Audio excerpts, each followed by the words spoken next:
Après la pédophilie, c'est l'autre crime que l'Église doit affronter. Partout dans le monde, des prêtres abusent sexuellement de religieuses placées sous leur autorité.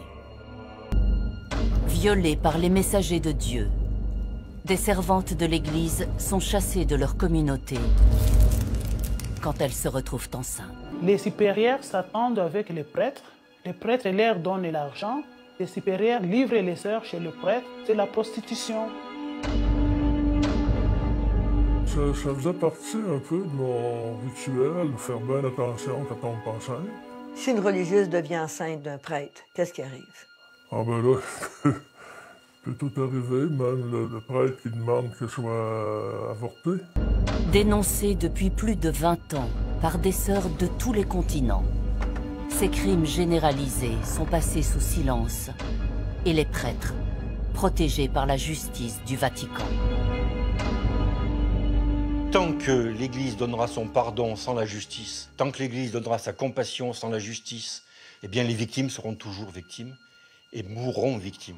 La structure de l'Église a quelque chose de fermé qui donne le pouvoir au mâle, aux prêtres, d'une façon absolue et au-delà de tout ce qui est permis.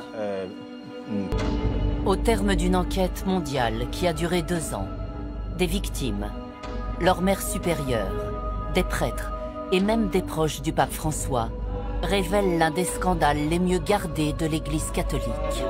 Et au sang du Christ, nous soyons rassemblés par l'Esprit Saint en un seul corps. Rome, fief de l'État du Vatican, abrite près de 30 000 serviteurs de Dieu.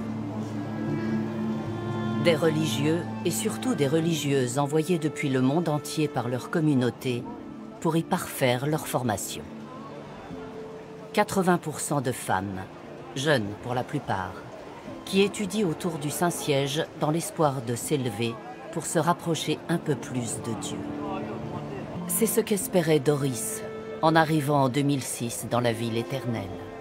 La jeune femme est alors novice au sein d'une communauté de l'Église catholique implantée dans 13 pays. Avant de devenir une femme consacrée, cette jeune Allemande est encore en formation.